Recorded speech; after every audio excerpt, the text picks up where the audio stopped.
बिस्मिल्लाहिर्रहमानिर्रहीम अस्सलाम वालेकुम। आज हम लोग डिस्कस करेंगे आइडियोपैथिक थ्रोम्बोसाइटोपेनिया परपरा, ठीक है, आईटीपी।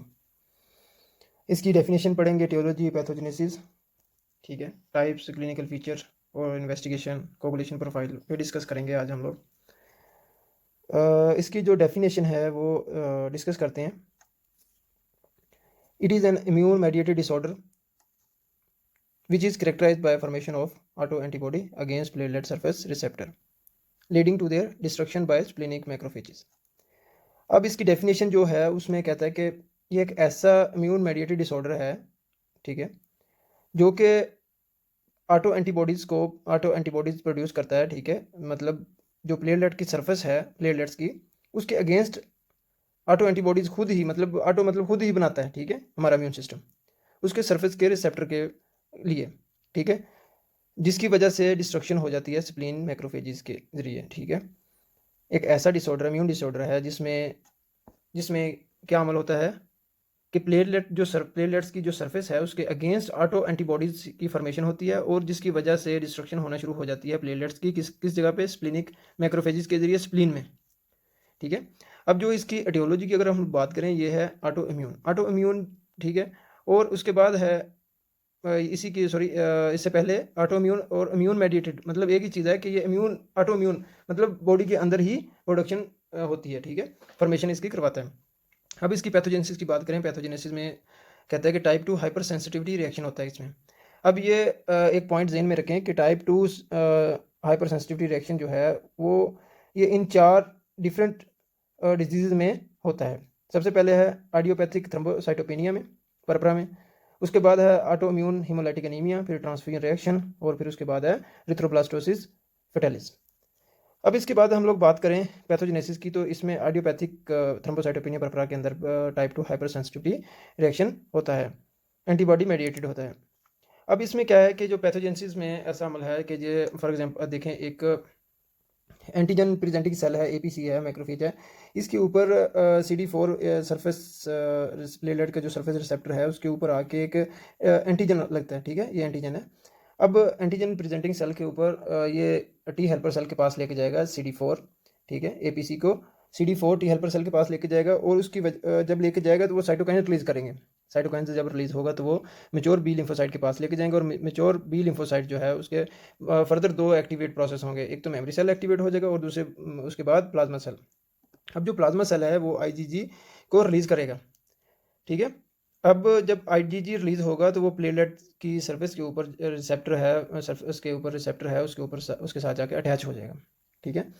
अब एक बात ज़हन में रखनी है कि आईजीजी और C3b, आईजीजी और C3b या इनमें से कोई भी जाके फैक्टर जो है जाके सेल की सरफेस के ऊपर जाके अटैच होगा तो समझ लीजिए कि एक स्टैंप लग जाती है कि इस सेल ने डिस्ट्रॉय होना है। डिस्ट्रॉय होना है वो होगा मतलब इंट्रावेस्कुलरली या फिर एक्स्ट्रा वेस्कुलरली डिस्ट्रक्शन उसकी होगी।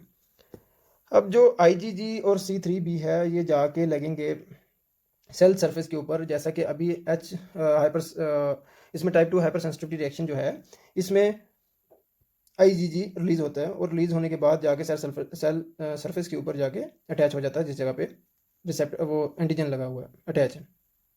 अब आईजीजी तो प्लाज्मा सेल ने रिलीज करके अटैच करवा दिया, वहाँ पे चला गया, जो सेल है उसके सरफेस के ऊपर जाके अटैच हो गया। अब जब अटैच होगा तो उसका क्या है कि ऑप्शनाइजेशन का अमल स्टार्ट हो जाएगा।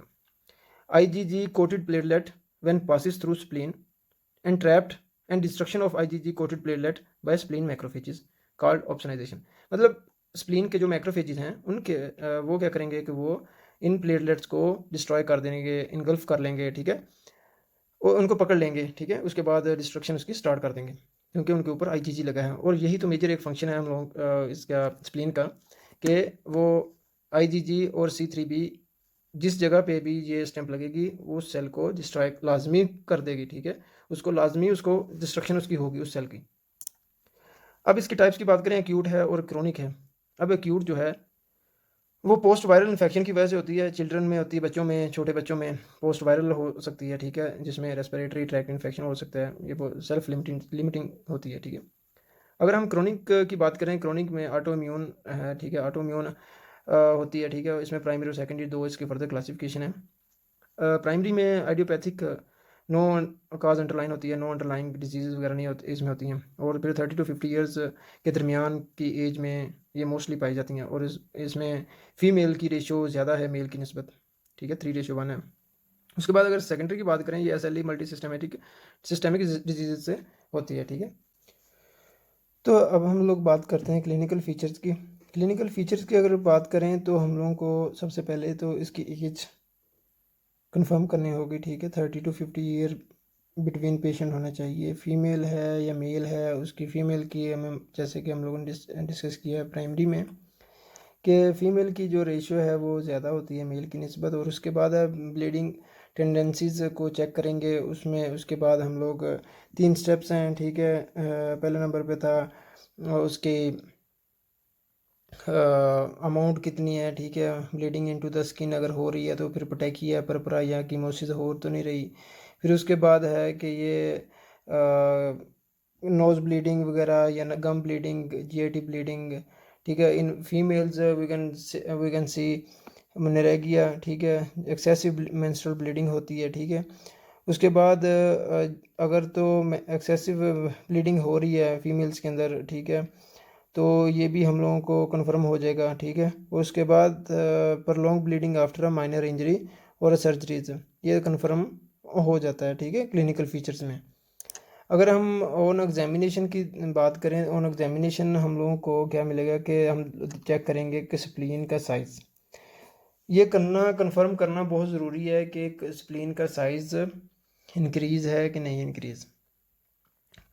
अगर तो स्प्लीन हम लोग ऑन एग्जामिनेशन पे हम लोगों को स्प्लीन का जो साइज़ है वो डिक्रीज साइज़ नॉर्मल मिलेगा, कोई इंक्रीज़ नहीं होगा उसमें, ठीक है।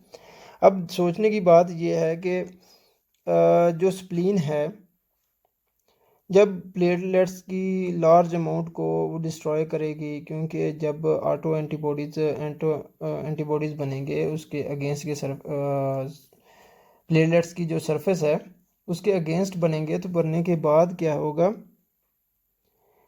उन सब पे स्टैंप लग जाएगी, ठीक है। ऑटो एंटीबॉडीज जो हैं वो स्टैंप लगा देंगे, मतलब एक तरह के स्टैंप की तरह लग जाएगी, ताकि वो स्प्लीन के अंदर जाके डिस्ट्रक्शन उनकी स्टार्ट हो जाए, ठीक है। जब डिस्ट्रक्शन स्टार्ट होगी तो जारी बात है प्लेटलेट्स की कमी होगी ब्लड के अंदर। तो जब प्लेटलेट्स की लार्ज अमाउंट में डिस्ट्रक्शन होगी, माइक्रोफेजिज, स्प्लीन के माइक्रोफेजिज जब खाना शुरू कर देंगे उनको, तो सोचने की बात है कि वो क्या इंक्रीज साइज नहीं होगा। तो इसके लिए एक बात जहन में रखनी होगी कि जो प्लेटलेट्स का जो साइज़ है वो 9 पिकोमीटर है, ठीक है, बहुत छोटा होता है RBCs की निस्बत, ठीक है। इसी वजह से स्प्लीन का साइज़ इंक्रीज नहीं होगा, ठीक है। अगर तो डिस्ट्रॉय होते हैं RBCs तो फिर स्प्लीनोमेगली होगी, ठीक है। और उसके बाद हम लोग अगर इन्वेस्टिगेशन की बात करें, इन्वेस्टिगेशन में हम लोग चेक करेंगे CBC में क्या देखेंगे, HB नॉर्मल आएगी। प्लेटलेट देखेंगे तो प्लेटलेट ऑफ कोर्स डिक्रीज़ होंगे, क्योंकि वो डिस्ट्रक्शन उनकी हो रही है कहाँ पे, स्प्लीन के अंदर। और WBC चेक करेंगे, WBC वो भी नॉर्मल हम लोगों को मिलेंगे। तो मेन डिफेक्ट जो है, अफेक्शन का शिकार हो रहे हैं वो जो है वो प्लेटलेट्स हैं, ठीक है। तो फिर उसके बाद लास्ट स्टेप है कोगुलेशन प्रोफाइल का, ठीक है।